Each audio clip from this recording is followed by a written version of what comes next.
Hello friends, and welcome back to Stories About Entitled People. Let's start our video with a story about two Karens on a plane who decided to get on our hungover OP's nerves. The tale of the old Dutch Karens. Okay, I've been wanting to tell this one for a while. I was flying out of the Netherlands after a summer abroad and had never met a rude Dutch person. Got to the airport, met a dude named Josh, or whatever, looking for the same flight, did some duty-free shopping, got on my flight, but I was hungover. I'd reserved the window seat in a 3-person aisle, but when I got there, I was just not feeling great. The middle and aisle seats were occupied by two old Dutch ladies, and I asked, "Can I just have the aisle? I'm going to run to the bathroom a lot, and it'll be easier, and everybody loves a window seat, right?" And they're like, No. Okay, well, that's whatever, but I don't feel good. So I had to get up once for the bathroom, then again. After we took off and everything, I was like, "Excuse me, I need to get out." And they're like, No, I can't go pee? No? What? What do you want me to do? So I start politely arguing like, "I need to go. You can't keep me here." And they threw up their knees to make sure I couldn't scoot by. I could have cried. Luckily, the aisle in front and behind me happened to have families traveling, and the fathers from both families were like, "That's not cool, let her out." We got the stewardess involved and everybody explained what they were doing. The stewardess said, "I don't care, you have to let her out to pee." So they did. But they wouldn't just stand up and let me out, they would stand in the aisle and block everybody until I got back, just to be awful. But I got my revenge. One of the things I got in the duty-free store was a big bottle of Johnny Walker, and I had my laptop with a bunch of movies, including Eyes Wide Shut. So I spent the whole flight watching the most porny scenes from that movie, shooting liquor, turning the screen towards them. You can't imagine the pearl clutching. And when I did get up to use the bathroom, I caught up with my old airport buddy Josh and just asked him random stuff while they stood in the aisle, glaring, getting run into. It was beautiful revenge. And our second story. How my boss ruined a manager's wedding because she was toxic. More than 10 years ago, when I started my apprenticeship, I joined this restaurant. I have no idea how anything goes. I've only been a kitchen hand for a year at 2 other venues, but this place I started working at was completely different on how things were run. My boss, head chef at the time, was a real laid-back and easygoing person. He always tries to avoid conflicts or arguments with employees and customers or diffuse it quickly as possible. Now, he only worked there for a year before I joined. The general manager, front of house, not kitchen, worked there the longest for 5 years. She used to be HR until she got promoted at 6 months in after my boss joined.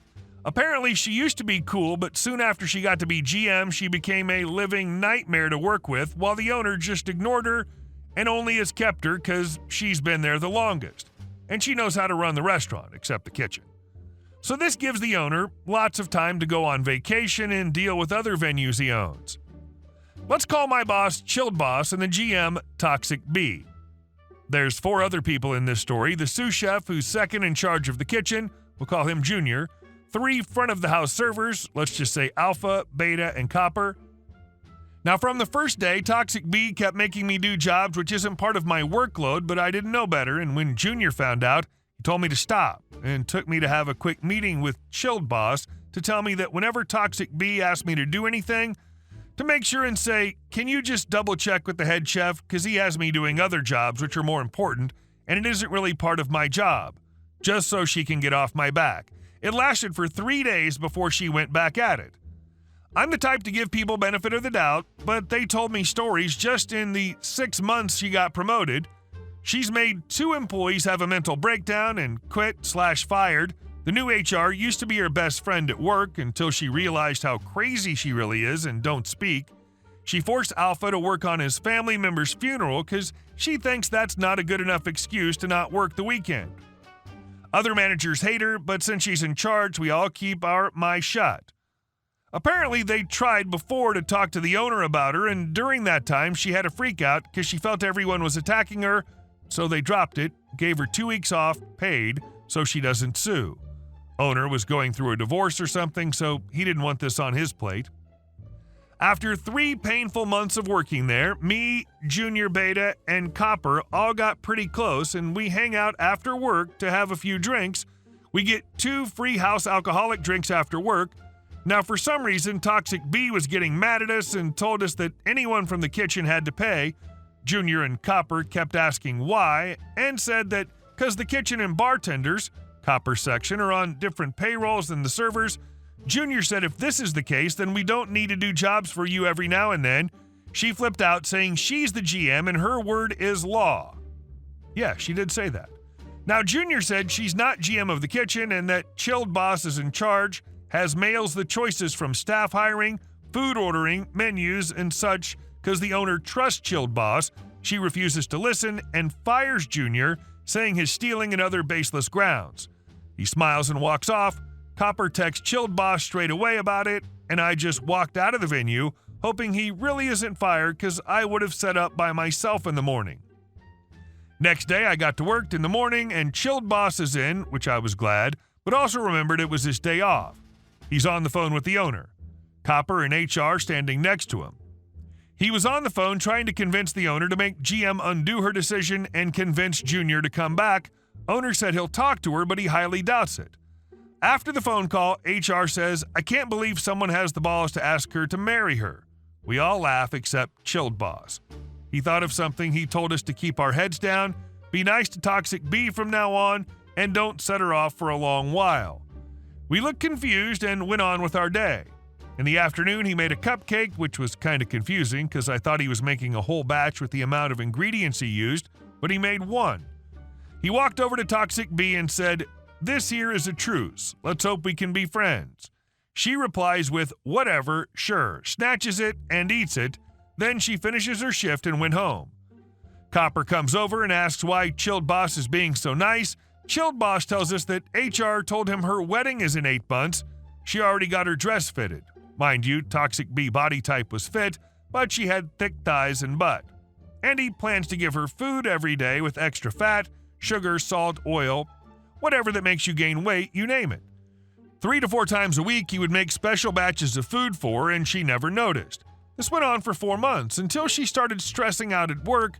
By this time, Toxic B has opened up a bit to Chilled Boss, not knowing what he was doing. She said she can't fit in some of her clothes anymore because she went 2 sizes up and her wedding's approaching. He told her for the next few months he'll only make her healthy food if she wanted. She got offended at Chilled Boss for implying she's fat, even though she said she went up 2 sizes. After Chilled Boss calmed her down, she agreed the food he made only looked healthy. Another 2 months, her weight was the same. It didn't go down, and now she started to freak out even more and started crying randomly at work. Chilled Boss stopped giving her special foods and started to give her proper healthy foods. She asked why it tastes different, and he would say different recipe or it's made for vegans. No lie there. But she stopped exercising and just started to eat her feelings away. I transferred 1 month before her wedding because it was part of my rotation in my apprenticeship. I asked Beta and Copper what happened on her wedding day. Chilled Boss finally told her the truth by calling her on her wedding day. She was able to drop 1 size down, but still had to get her dress refitted for her wedding.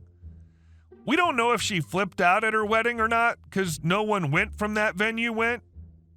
She did invite the staff and expected everyone to be there who wasn't working. She called the owner to demand that Chilled Boss to be fired, but since there was no evidence of this ever happening, he stayed.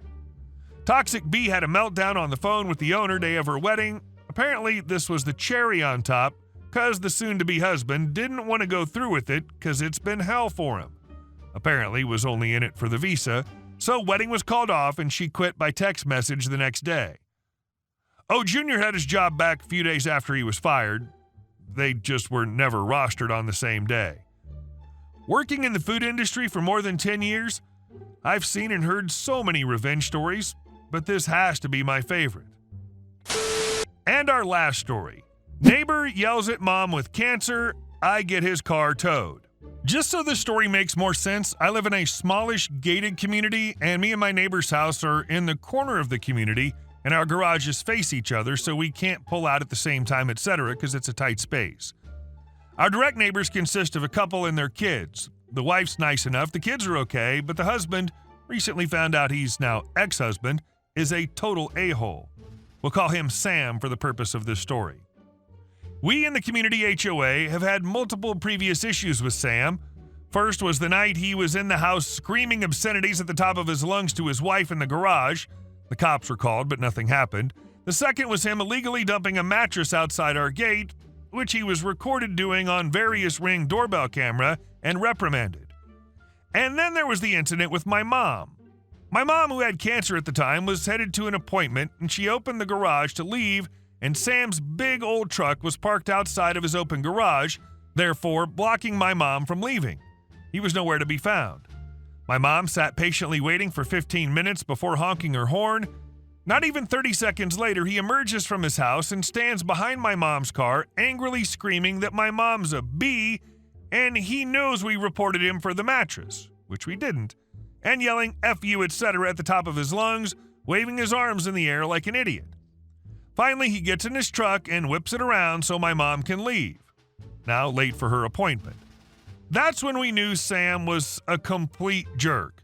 After that incident, we noticed more often that he would just park his truck in front of his garage, again, therefore blocking ours, and would disappear for 30 to 40 minutes. The final straw happened last week.